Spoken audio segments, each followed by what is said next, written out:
धर्म के नाम पर अज्ञान, जैसे आज बकरीद है और बकरीद पर क्या करते हैं, पशुओं की कुर्बानी देते हैं। कुछ गलत अंधविश्वास हिंदुओं में, मुसलमानों में, सभी मजहबों के अंदर कुछ अंधविश्वास पैदा हो जाते हैं। मैं एक मजहब विशेष का क्यों नाम लूं, सभी जगह अंधविश्वास। धर्म के नाम पर अधर्म, धर्म के नाम पर पाप कर लेते, देवी देवताओं के नाम पर भी हम बलियां चढ़ा देते। ऐसे ही मुस्लिम भाइयों के अंदर भी पशुओं की कुर्बानी। अरे भाई, बाहर की पशु की कुर्बानी देने से खुदा अल्लाह प्रसन्न नहीं होंगे, क्योंकि वो बाहर के पशु भी उस खुदा ने बनाए हैं, अल्लाह ने बनाए हैं। ज़्यादा तो मैं नहीं जानता इस्लाम के बारे में, लेकिन जैसा आपने कहा तो मुझे ऐसा लगता है कि अल्लाह बहुत दयावान है, जो इंसानों पर और हर जीव पर यानी जानवर पर भी बहुत दया करता है। अब मेरा सवाल, मैं आपकी इस बात से बहुत सहमत हूँ कि किसी भी इंसान का कत्ल करना इंसानियत का कत्ल करना है, और मैं ये भी मानता हूँ कि इस्लाम धर्म दया धर्म है और इंसानियत का धर्म है। आपने कहा किसी भी इंसान का कत्ल करना इंसानियत का कत्ल करना है। क्या किसी जीव, किसी जानवर का कत्ल करना कहीं किसी मायने में दया और इंसानियत का कत्ल करना तो नहीं है? भाई साहब ने बहुत अच्छा सवाल किया कि इंसान का कत्ल करना इंसानियत की कत्ल करने के बराबर है, लेकिन क्या कोई जानवर का कत्ल करना इंसानियत की कत्ल करने के बराबर है क्या नहीं?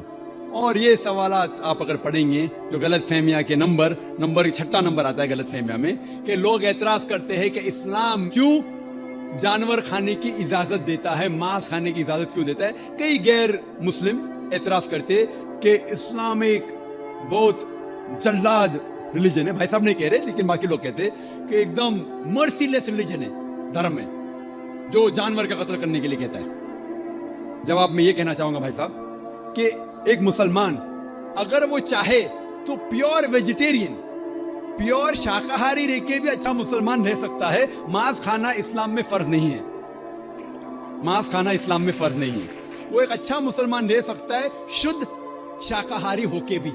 लेकिन बट अल्लाह ताला फरमाते हैं कुरान मजीद में सूरह मायदा में सूरह नंबर 5 आयत नंबर 1 में कि हमने कैटल बनाए, 4 पांव वाले जानवर बनाए जिसको आप खा सकते हैं। सिर्फ वो जानवर जिसके हमने नाम लिए उसको मत खाओ, जो आपके लिए हराम है। उसके अलावा आप सब जानवर खा सकते हैं। कुरान में लिखा है सूरह नहल में सूरह नंबर 16 आयत नंबर 5 में कि हमने आपके लिए कैटल बनाए, भेड़ बकरियां बनाए, तो कि आप उसका गोश्त खा सके। कुरान में जिक्र है सूरह मोमिनीन में सूरह नंबर 23 आयत नंबर 21 में कि आप भेड़ बकरियों के गोश्त खा सकते। और कई आयतें हैं। हम पहले ये जान ले कि मेडिकल साइंस आज ये कहती है कि इंसान के जिस्म में हमको अमाइनो एसिड की जरूरत है, 22 अमाइनो एसिड की जरूरत है। इसमें से 8 अमाइनो एसिड जिस्म में पैदा नहीं होते, बाहर के खाने से लेना लाजिम है। और कोई भी वेजिटेबल फ्रूट, कोई भी घास फूस, कोई भी फल में ये 8 के 8 अमाइनो एसिड है ही नहीं, लेकिन मांस में है और मच्छी में है। हाई लेवल ऑफ प्रोटीन है। High level of protein is present in the meat and in the fish. It is nutritious. Vitamin K है और आयरन भी है।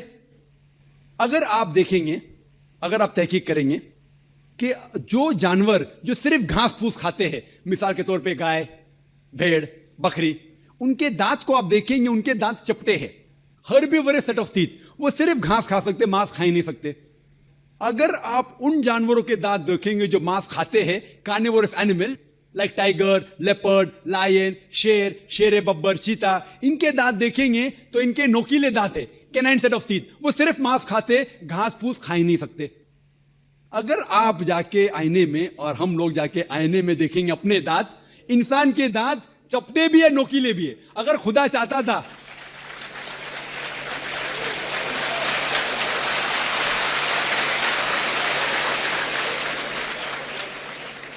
अगर खुदा की ये इच्छा थी कि इंसान सिर्फ घास फूस खाए, तो ये नोकीले दांत कैनाइन टीथ क्यों दिए? तो मैं डॉक्टर हूं, मांस खाने के लिए। डाइजेस्टिव सिस्टम जो है हर्बीवोरस एनिमल का, गाय बकरी का डाइजेस्टिव सिस्टम, वो सिर्फ घास फूस डाइजेस्ट कर सकता है, हजम कर सकता है, गोश्त को हजम कर ही नहीं सकता है। आप अगर शेर, चीता, शेर बब्बर का डाइजेस्टिव सिस्टम देखेंगे, वो घास फूस हजम कर ही नहीं सकता है, सिर्फ गोश्त हजम कर सकता है। हम इंसानों का डाइजेस्टिव सिस्टम अल्लाह सुब्हानहू व तआला ने इस तरीके से बनाया कि घास फूस भी हजम कर सकता है, गोश्त भी। तो हम घास फूस भी खा सकते हैं, गोश्त भी खा सकते हैं। और आप देखेंगे कि बहुत से लोगों को गलत फहमी है कि हिंदू मजहब में, हिंदू धर्म में गोश्त खाना हराम है। यह बिल्कुल गलत फहमी है। अगर आप पढ़ेंगे हिंदू धर्म की किताब पढ़ेंगे, मनुस्मृति अध्याय नंबर 5 श्लोका नंबर 30, उसमें लिखा हुआ है कि भगवान ने, खुदा ने कुछ जानवर को खाने के लिए बनाया है और कुछ जानवर को खा जाने के लिए। Some animals he has created to eat and some to be eaten। कुछ खाने के लिए और कुछ खा जाने के लिए। अगर आप उन जानवरों को खाते हैं जो खुदा ने खाने के लिए बनाया है तो आप कोई गुनाह नहीं करते। मनुस्मृति अध्याय 5 श्लोक का नंबर 30।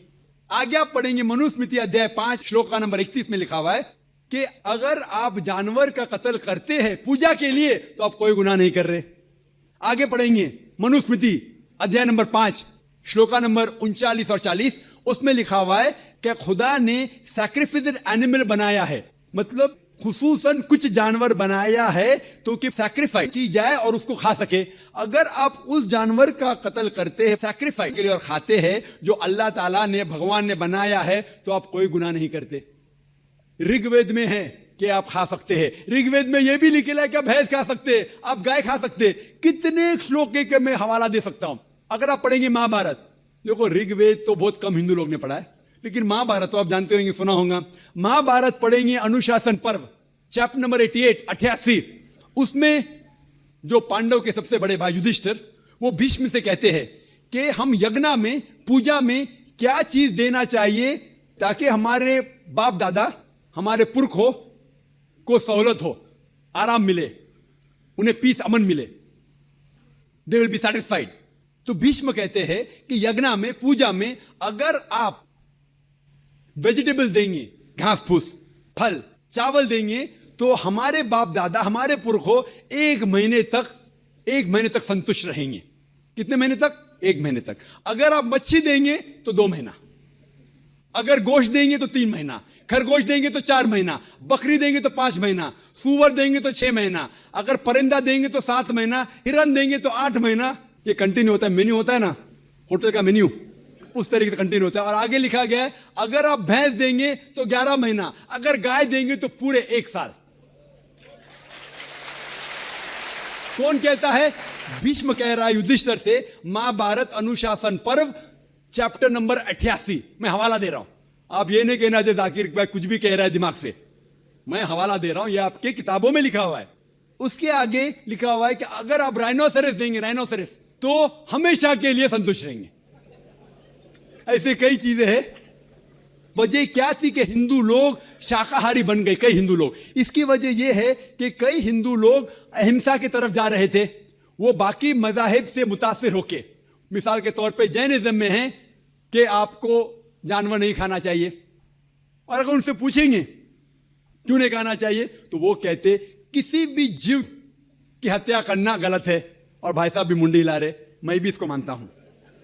अगर कोई भी इंसान बिना किसी जीव की हत्या किए जी सकता है तो मैं नंबर 1 हूंगा, number 1। Doctor Zakir Naik number 1 होंगे, क्योंकि मैं डॉक्टर हूं, मैं जानता हूं। लोग कहते हैं कि जानवर को खाना मतलब जीव की हत्या करना। ये पहले जमाने के अंदर जब साइंस टेक्नोलॉजी नहीं बढ़ चुकी थी तो उस टाइम लोग शायद इसे मानते थे।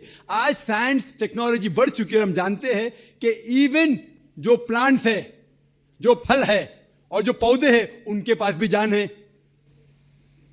तो आपकी लॉजिक फेल हो गई। अभी जब हमें यह पता चला कि पेड़ पौधे और फल की भी जान है तो लॉजिक में जरा तब्दीली आ गई। अभी लोग कहते हैं हमें पता है कि पेड़ पौधे की जान है, लेकिन पेड़ पौधे को दर्द का एहसास नहीं होता।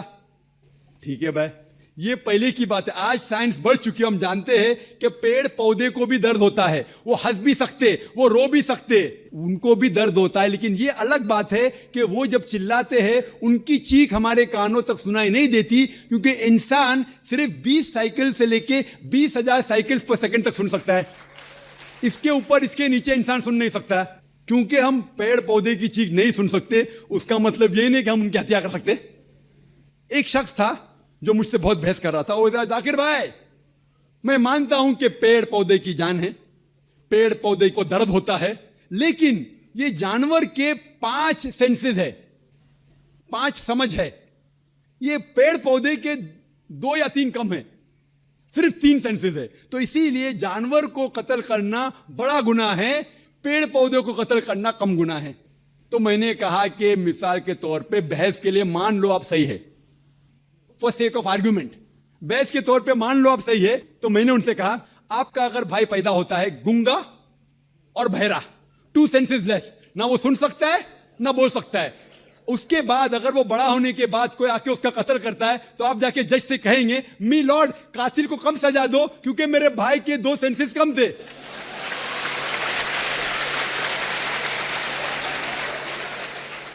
आप तो उल्टा ये कहेंगे कि मेरा भाई तो मासूम था, वो गूंगा था, सुन भी नहीं सकता था, बोल भी नहीं सकता था, उसको डबल सजा दो। यहां जज हजरत बैठे हुए इधर, लेकिन इस्लाम में ऐसा नहीं होता है कि 2 सेंसेस कम 2 सेंसेस ज्यादा। अल्लाह ताला फरमाते सूरह बकरा में सूरा नंबर 2 आयत नंबर 168 में, या अल्लज़ीना आमनू ओ मोमिनो, आप वो खाओ जो आपके लिए हलाल है, जो हलाल है आप खा सकते। आप जो सांस ले रहे, भाई साहब सांस ले रहे, आपको पता है कि millions of germs are dying, ये जरासीम जो आप सांस लेके उनको भी जान है, आप अगर 5 मिनट तक सांस नहीं लेंगे आप मर जाएंगे, हर मिनट में आप हत्या कर रहे हैं, आपको पता है।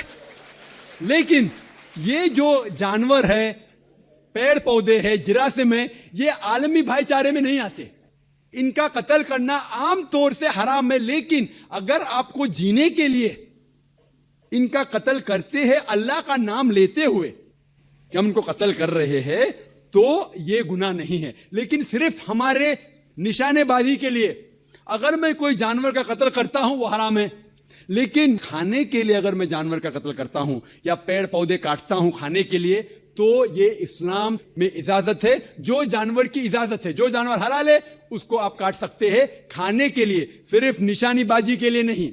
तो आप देखेंगे आम हिंदू के जो है ना आलमी भाईचारे, उसके अंदर पेड़ पौधे भी आपके भाई है, जानवर भी भाई, जो इस्लाम में नहीं।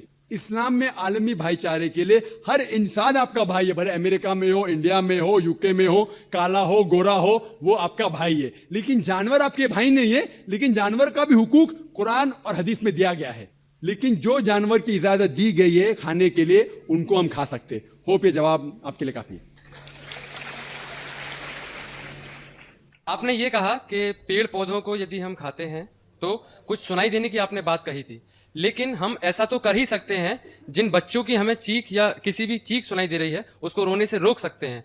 दूसरा, जो चाइना में नवजात शिशु खाए जाते हैं, यदि कोई इस्लाम धर्म का अनुयायी उनका अल्लाह का नाम लेकर यदि खाता है तो क्या ये उचित है? मैंने एक अखबार में कटिंग पढ़ी थी कि वहाँ न्यू बॉर्न चाइल्ड वहाँ खाए जाते हैं, तो क्या इस्लाम में इस तरीके की इजाज़त है? आपने ये कहा कि पेड़ पौधों को यदि हम खाते हैं तो कुछ सुनाई देने की आपने बात कही थी, लेकिन हम ऐसा तो कर ही सकते हैं जिन बच्चों की हमें चीख या किसी भी चीख सुनाई दे रही है उसको रोने से रोक सकते हैं। दूसरा, जो चाइना में नवजात शिशु खाए जाते हैं, यदि कोई इस्लाम धर्म का अनुयायी उनका अल्लाह का नाम लेकर यदि खाता है तो क्या ये उचित है? मैंने एक अखबार में कटिंग पढ़ी थी कि वहाँ न्यू बॉर्न चाइल्ड वहाँ खाए जाते हैं, तो क्या इस्लाम में इस तरीके की इजाज़त है? भाई साहब ने सवाल किया कि क्योंकि बच्चों की जो चीख सुनाई देती तुम चुप कर लेते, सुनाई नहीं देती तो क्या करेंगे?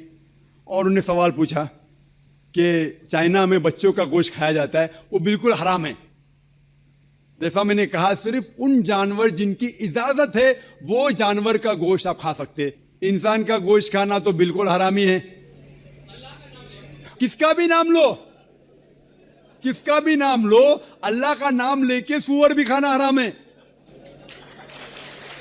जो जानवर की इजाजत है वो ही जानवर खा सकते हैं, और कोई भी जानवर ने, भले आप अल्लाह का नाम लो या ना लो, अल्लाह ने जब इजाजत दी नहीं तो नाम लेके क्या फायदा। और आपका जो पहला सवाल था कि बच्चों की चीख सुनाई देती तो चुप करते हैं, नहीं सुनाई दी तो क्या करेंगे? अगर बच्चा गूंगा है तो क्या करेंगे? आप उसको दूध नहीं देंगे? गूंगे बच्चे को क्या करेंगे? आप और उसको तवज्जो देंगे कि उसकी चीख सुनाई नहीं देती, तो इसीलिए मैं और तवज्जो दूंगा कि दूध टाइम पे मिले। वो जिसको चीख सुनाई देती है, दूध नहीं मिला तो रोएगा, तो मुझे मालूम पड़ेगा। तो माँ गूंगे बच्चों की और तवज्जो करेंगे, इसीलिए आपको पेड़ पौधे की तवज्जो और देना चाहिए, क्योंकि आपको चीख सुनाई नहीं देती। जी दोस्तों, जैसे कि आप लोगों ने आज की वीडियो देखी, तो दोस्तों उम्मीद करता हूँ कि वीडियो आपको अच्छी मिलेगी होगी, जिसे कि डॉक्टर जाकिर नाइक ने बहुत बेहतरीन जवाब दिया है कि हम लोग ईद पर जो है वो कुर्बानी करते हैं गाय ज़बह करते हैं, बकरी ज़बह करते हैं। जैसे कि अल्लाह ताला ने सूरत माइदा में फरमाया है कि हमने आप लोगों के लिए कुछ जानवर जो है वो हलाल किए, जो जिसके नाम है उसके अलावा जो है वो हलाल है। इस तरह सूरत मोमिनीन में भी अल्लाह ताला ने हवाले दिए हैं जानवरों के बारे में कि हमने आपके लिए जो गाय हलाल की है वो आप खा सकते हैं। दोस्तों, इस तरह के डॉक्टर जाकिर नाइक ने कुरान मजीद का हवाला भी दिया है, फिर डॉक्टर जाकिर नाइक ने साइंस का हवाला भी दिया कि इंसान के अंदर जो है वो 22 ऐसे प्रोटीन्स पाए जाते हैं जो कि टोटल जो है वो सब्ज़ों से फलों से कंप्लीट नहीं होते हैं, बल्कि उसमें जो 8 है वो सिर्फ मांस से, मतलब कि गोश्त से वो पूरे होते हैं। इस तरह डॉक्टर जाकिर नाइक ने और भी बहुत ज़्यादा एग्जांपल्स दी है कि कुछ जानवर जो है वो गोश्त खाते हैं, चीता हो गया, बबर शेर हो गया, उनके जो दांत होते हैं वो नुकीले होते हैं। इस तरह और जानवरों के भी डॉक्टर जाकिर नाइक ने नाम दिया है, गाय हो गया, बकरी हो गई, ये सिर्फ घास खाते हैं, गोश्त नहीं खा सकते। इनका जो डाइजेस्टिव सिस्टम है ये सिर्फ घास ही हजम कर सकता है।